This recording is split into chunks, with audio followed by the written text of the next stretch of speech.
Vanishing, Foo Fighters.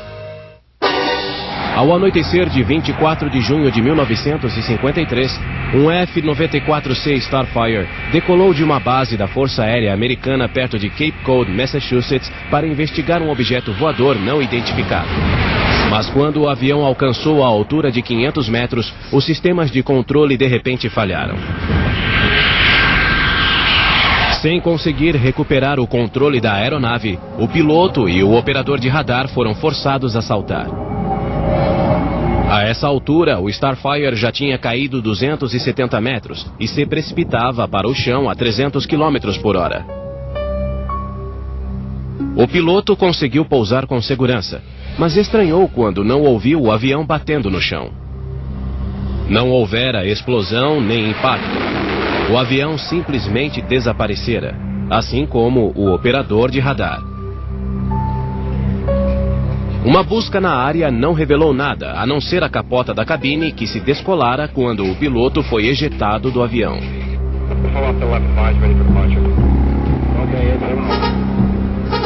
5 meses depois, na noite de 23 de novembro, um F-89C Scorpion foi mandado da base de Kinross para investigar um OVNI que voava em espaço aéreo proibido sobre o Lago Superior, Michigan. Acompanhado pela torre de controle, o Scorpion se aproximou rapidamente de sua meta. Vendo os dois sinais do radar se fundirem em um, a torre presumiu que o Scorpion voara sobre o alvo e esperou que os sinais se separassem de novo. Mas não se separaram. Em vez disso, o único sinal de radar sumiu e todo o contato cessou. Uma busca no lago e ao seu redor não revelou nada. O avião e seus 2 tripulantes haviam desaparecido. Surgiram boatos de que o Scorpion, assim como o Starfire meses antes, havia encontrado um hostil visitante espacial e nunca mais seria visto. Mesmo não conhecendo o conceito de OVNIs, pilotos afirmavam ver coisas estranhas nos céus desde o final da Segunda Guerra Mundial.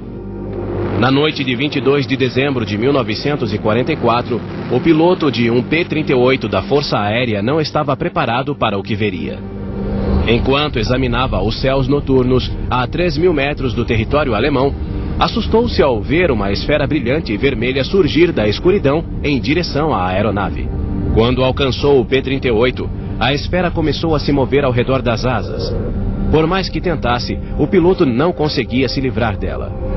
Então, como se tivesse se cansado do jogo, o estranho objeto de repente sumiu, deixando que o surpreso piloto voltasse para a base. Mais tarde, outros pilotos que voltavam de missões relataram o mesmo tipo de fenômeno. Às vezes, as esferas pareciam sinistros objetos metálicos, ou bolas de fogo de brilho intenso. Ou ainda, aglomerados de cintilantes luzes coloridas. Mas em todas as versões, limitavam-se a aparecer brevemente antes de desaparecer do mesmo modo misterioso com que surgiram. Os estranhos objetos foram chamados de Foo Fighters, devido a um personagem de quadrinhos famoso da época chamado Smoke Stover, que usava essa expressão. O primeiro piloto a usar o termo, em dezembro de 1944, foi o tenente Donald Myers. Natural de Chicago, Myers deve ter visto o quadrinho de Smoke Stover em um jornal de sua cidade. Ele descreveu assim um encontro com o Foo Fighter. Ele me perseguiu 30 quilômetros sobre o Vale do Reno. Eu virava e as 2 bolas de fogo viravam comigo. Íamos a 400 quilômetros por hora e as bolas não desgrudavam de nós. Mais tarde, quando foram divulgados arquivos militares secretos, feitos de novembro de 1944 a janeiro de 1945, pelo menos um deles corroborava a visão de Myers nos céus da Alemanha. Descrevia 5 ou 6 luzes verdes e vermelhas em forma de T, que seguiram outro avião por vários quilômetros antes de desaparecer.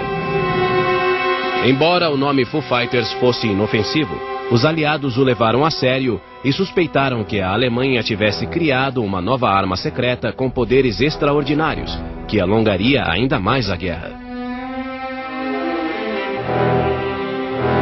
Quando os Estados Unidos entraram na Segunda Guerra, depois do ataque dos japoneses a Pearl Harbor, em 7 de dezembro de 1941, Hitler percebeu que corria perigo. Sua reação foi mandar que uma equipe de brilhantes cientistas criasse uma série de armas secretas, aviões e outros equipamentos militares para enfrentar o inimigo. As mais eficazes eram as armas da vingança, e a mais mortal delas era o míssil V2. Carregados de explosivos, esses foguetes de 14 metros e 12 toneladas alcançavam quase 6.000 km por hora e eram impossíveis de destruir. Centenas caíram sobre a Inglaterra, causando pânico, destruição e inúmeras mortes. Depois do devastador sucesso dos V2, os engenheiros de Hitler criaram o Me-163, ou Comet, um pequeno avião interceptador capaz de voar a quase 1.000 km por hora a 12.000 metros de altura. Ao decolar, o Comet soltava o trem de pouso, tornando sua subida ainda mais rápida. Mais revolucionário era o bombardeiro Horten. Com asa gigantesca, seus protótipos se assemelham ao avião Stealth dos dias de hoje. Com um alcance de 11.000 km, velocidade de 1.000 km por hora e altitude de 16.000 metros, a finalidade do Horten era cruzar o Atlântico e bombardear os Estados Unidos. No final de 1944, a Alemanha perdia a guerra. Mas os aliados sabiam que os cientistas alemães ainda desenvolviam aviões como o Horten e o Comet, que poderiam reverter a situação para Hitler. Por isso, quando os pilotos americanos começaram a ver os Foo Fighters, os aliados temeram uma nova e mortal ameaça alemã. Mas os Foo Fighters, não importava o que fossem, não pareciam agressivos. Só depois da guerra, aviões com... No final da Segunda Guerra, o governo americano valorizou o talento dos cientistas de Hitler, principalmente os que desenvolviam mísseis, e os levou para os Estados Unidos antes que fossem cooptados pelos soviéticos. O mais famoso deles era o Dr. Werner von Braun, o criador dos letais mísseis V2. Ele liderou uma equipe notável na base secreta de Pinemont. Os americanos ficaram surpresos ao ver que os alemães estavam 5 ou 10 anos à frente deles. Os cientistas se estabeleceram em Fort Bliss, Texas. A vasta área de White Sands, Novo México, foi usada para testar novos mísseis. E não demorou para que os pilotos americanos voltassem a ver misteriosos objetos no céu.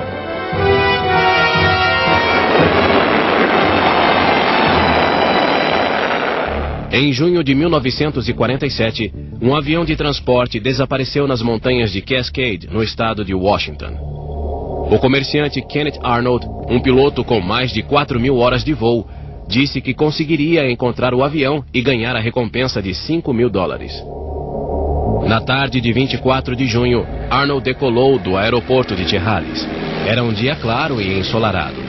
O avião de Arnold, um Keller monomotor, era ideal para sobrevoar montanhas, e ele calculou que encontraria o avião desaparecido em menos de 1 hora. 5 minutos depois, ele alcançou 3.000 metros e começou a vasculhar a área do Monte Rainier. De repente, uma luz súbita e forte atravessou seu avião. Como estava perto de um DC-4, achou que vira o reflexo de sua fuselagem.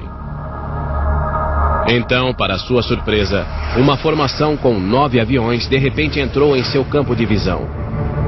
De início, ele pensou que se tratava de aviões militares altamente secretos.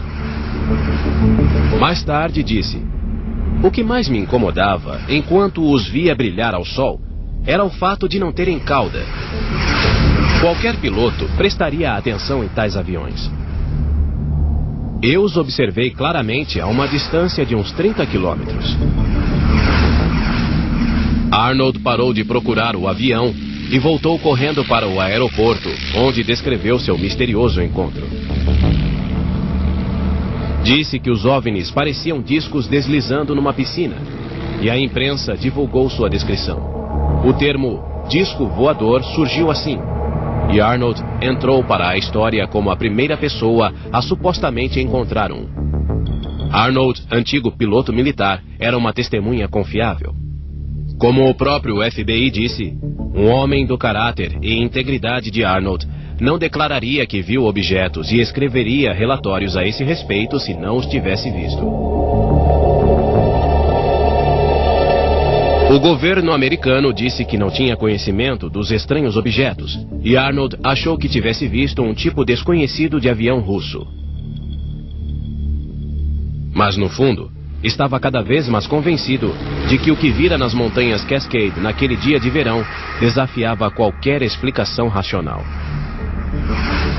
2 semanas depois, um fazendeiro encontrou pedaços de um metal desconhecido perto de Roswell, Novo México.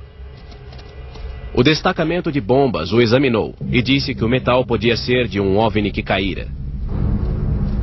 Mais tarde, afirmaram que se tratava dos restos de um balão climatológico. Mas a Área 51, como a chamaram, foi fechada ao público. Até morrer em 1984, Arnold tentou descobrir a verdade e até escreveu um livro sobre o assunto. Depois da experiência de Arnold, houve uma onda de aparições de OVNIs nos Estados Unidos.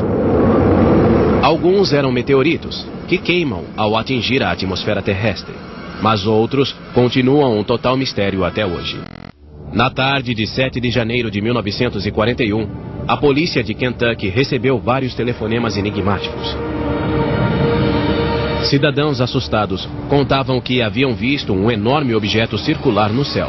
O estranho objeto parecia avançar para o sul.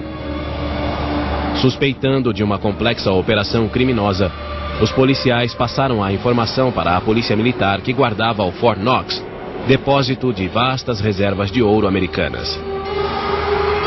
A polícia militar, por sua vez, informou a torre de controle da base aérea de Goodman. Mas àquela altura, os operadores da torre já tinham visto o estranho objeto.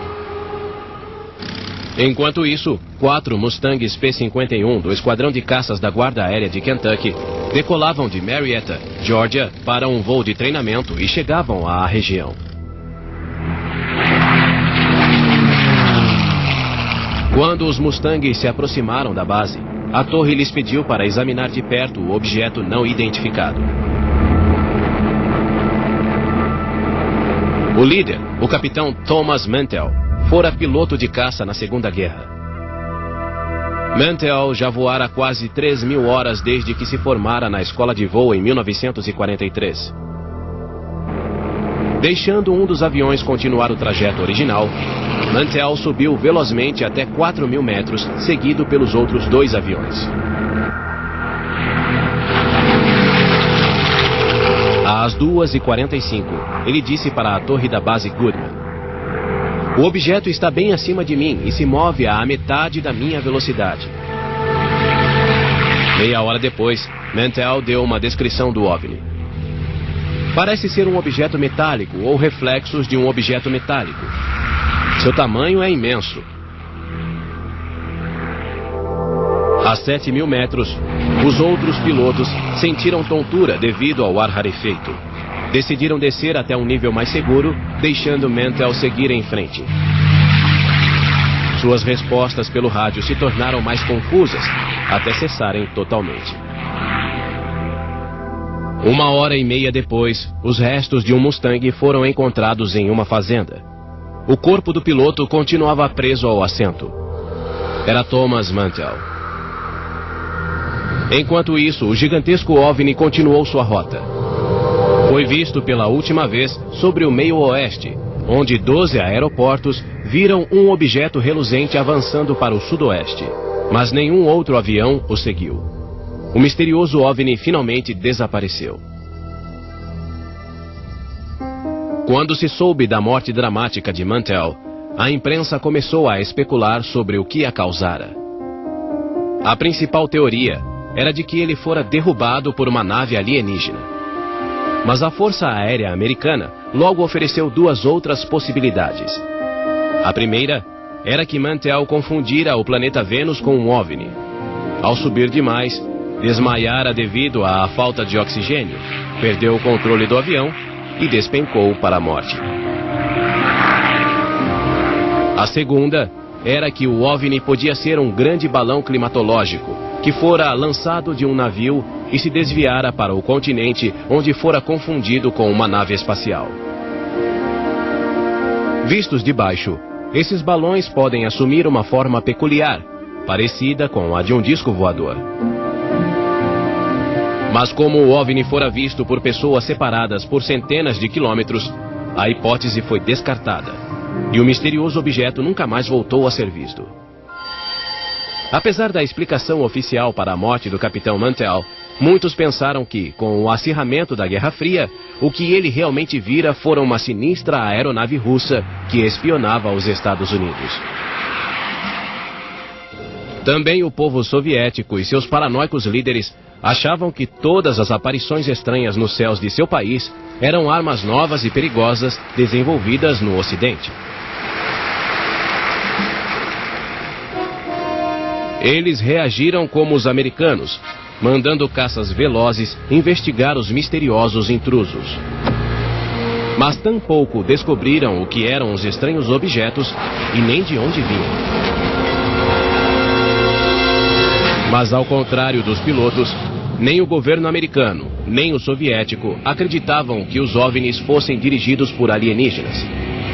Observadores no Ocidente achavam que as aparições nos Estados Unidos podiam ser aviões secretos alemães, tais como o Horten, que depois da Segunda Guerra Mundial teriam sido aperfeiçoados pelos soviéticos como armas para a Guerra Fria.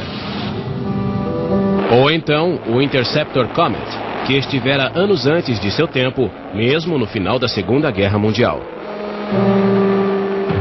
Com certeza, o extraordinário US Lockheed Sur-71, conhecido como Blackbird, teria convencido qualquer piloto de que estava diante de um OVNI. Capaz de voar a 30 mil metros, ao triplo da velocidade do som, o sinistro e ameaçador Blackbird foi segredo militar durante no mínimo 10 anos.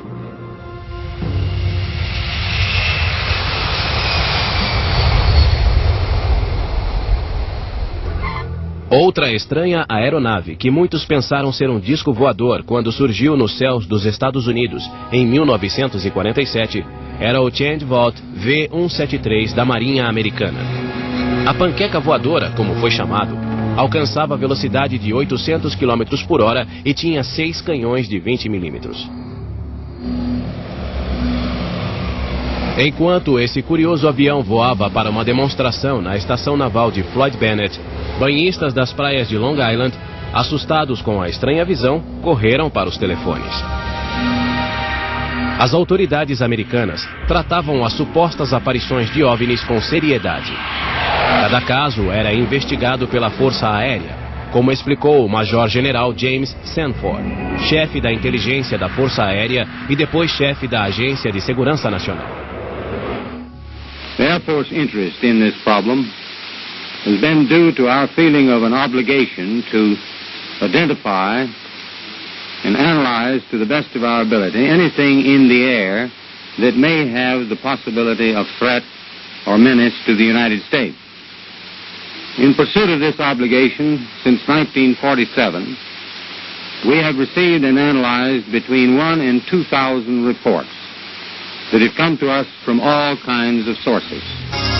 Segundo o general Sanford, muitos dos relatos eram trotes, erros de identificação de aeronaves, truques de luz ou fenômenos climáticos. Mas para alguns casos, não havia resposta. However, there have been a certain percentage of this volume of reports that have been made by credible observers of relatively incredible things. It is this group of observations that we now are attempting to resolve. Cada suposta aparição era anotada no Livro Azul, um registro criado pelo Pentágono em 1951. Quando foi encerrado em 1969, O livro continha 12.600 ocorrências. Desde que os aviões aliados encontraram Foo Fighters sobre a Alemanha no final da Segunda Guerra, inúmeras pessoas relataram ter visto objetos voadores não identificados. Segundo uma teoria, como os Foo Fighters eram visíveis a olho nu, mas escapavam aos radares, podiam ser um estranho e raro tipo de relâmpago esférico chamado de fogo de Santo Elmo. Recentemente, as aparições foram atribuídas a protótipos de aviões secretos americanos, como o caça e bombardeiro Stealth.